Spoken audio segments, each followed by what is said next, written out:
Hello दोस्तों, कहानी कही अनकही में आपका स्वागत है। शनिवार की शाम थी। सेठ कामता प्रसाद की कोठी पर बहुत चहल पहल थी। शहर के रईस, सरकारी अफसर और व्यापारी आमंत्रित थे। साथ ही आज शबनम के नाच गाने का विशेष प्रोग्राम था, और जब नाच गाना हो तो पीने पिलाने का प्रोग्राम होना तो स्वाभाविक सी बात थी। वैसे तो सेठ कामता प्रसाद की 4 कोठियां शहर में भी थी, लेकिन यह कोठी विशेष रूप से एक झील के पास बनवाई थी। यहाँ सुख साधन की सब वस्तुएं, टीवी, फ्रिज, सोफे, पलंग तो थे ही, अनेक प्रकार की देशी और विदेशी शराब की बोतल भी हर समय उपलब्ध रहती थी। मेहमानों की सुख सुविधा के लिए कामता प्रसाद ने कई नौकर स्थायी तौर पर यहाँ रखे हुए थे। 2 बहुमूल्य कार भी वहीं रहती थीं। सेठ कामता प्रसाद कोई पुराने जमाने के धोती और पगड़ी वाले सेठ नहीं थे। अप टू डेट मॉडर्न लिबास पहनने वाले और मोटी सिगार, सुरा और सुंदरी के रसिया थे।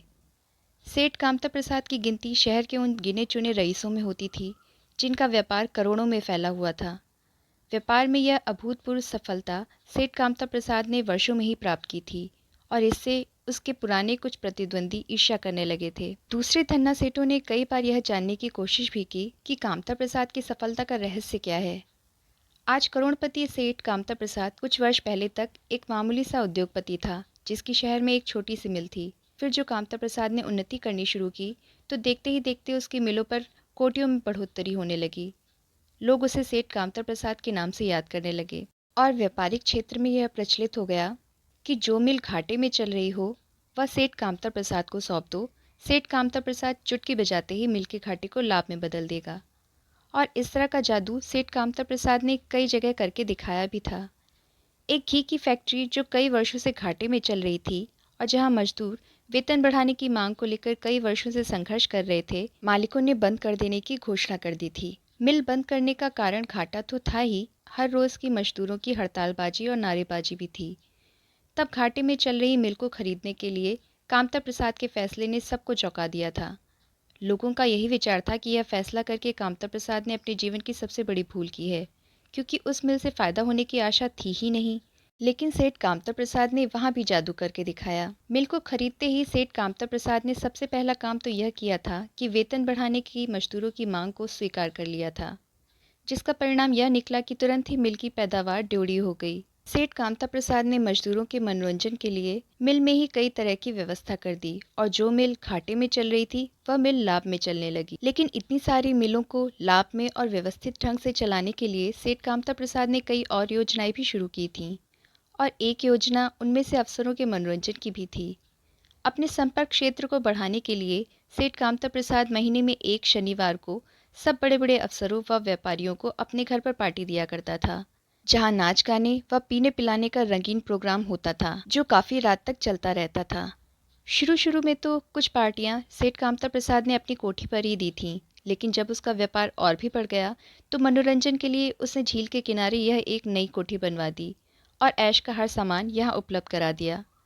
8 से 5 वर्ष पहले जब सेठ कामता प्रसाद की पत्नी मनोरमा की मृत्यु हो गई, तो उसने दोबारा विवाह नहीं किया। उसकी एक ही लड़की थी, कामिनी। सेठ कामता प्रसाद ने कामिनी को हॉस्टल में दाखिल करवा दिया था, और तब कामिनी हाई स्कूल में पढ़ती थी। यद्यपि वह हॉस्टल शहर में ही था, लेकिन कामिनी ने घर में रहने की बजाय वहीं रहना उचित समझा था, क्योंकि घर में तो वह अकेली होती थी, ना कोई बोलने वाला, ना हंसने वाला था। हॉस्टल में तो फिर भी उसकी कई सहेलियां थीं, जिनकी संगत में रहकर उसे एकांत महसूस नहीं होता था।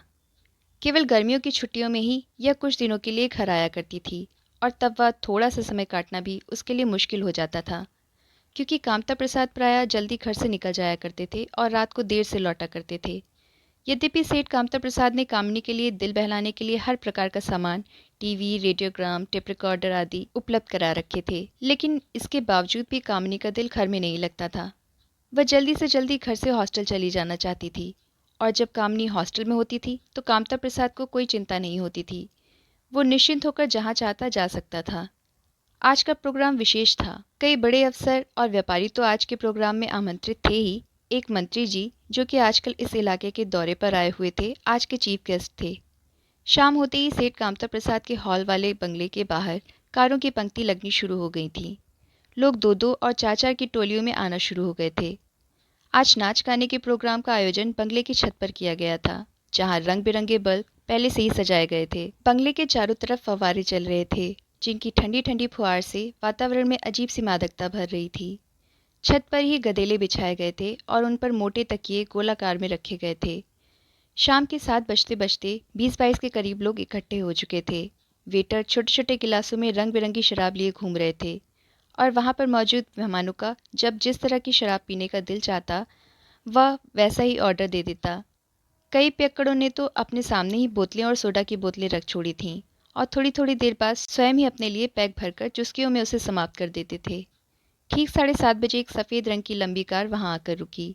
उस कार से पहले सेठ कामता प्रसाद उतरे और फिर अपनी भारी भरकम तोंद को संभालते मंत्री जी उतरे। सेठ कामता प्रसाद उन्हें साथ लेकर बंगले की तरफ बढ़ने लगा तो बंगले में मौजूद बाकी लोगों ने आगे बढ़कर मंत्री जी का स्वागत किया। मंत्री जी छत पर आकर एक मोटे तकिए से पीठ टिकाकर बैठ गए और दौड़ शुरू हो गया। 2 पैग लगने के बाद ही मंत्री जी को सुरूर हो आया तो उन्होंने सेठ कामता प्रसाद की तरफ देखकर कहा, अब किस बात की देरी है? कोई देरी नहीं है जी, बस वह पार्टी आने ही वाली है, सेठ कामता प्रसाद ने कहा। तभी एक टैक्सी वहां पर आकर रुकी। उसमें से 2 युवतियां और 2 साजिंदे उतरे। युवतियों ने अपने चेहरे जाली के नकाबों से ढक रखे थे। नाच शुरू हो गया। महफिल जम गई। शबनम और शीला नाच रही थीं। साजिंदे साज बजा रहे थे और शहर में पाए दर्शक वाह वाह कर रहे थे। कई लोगों ने नोटों की गड्डियां निकालकर अपने सामने रख ली थीं और डांसरों की एक एक कातिल अदा पर नोट न्यौछावर कर रहे थे। शराब के नशे में सेठ कामता प्रसाद झूम रहे थे। उन्होंने 100-100 के 10 नोट अपने सामने रखे हुए थे और नर्तकी को वह नोट उठाने की दावत दे रहे थे।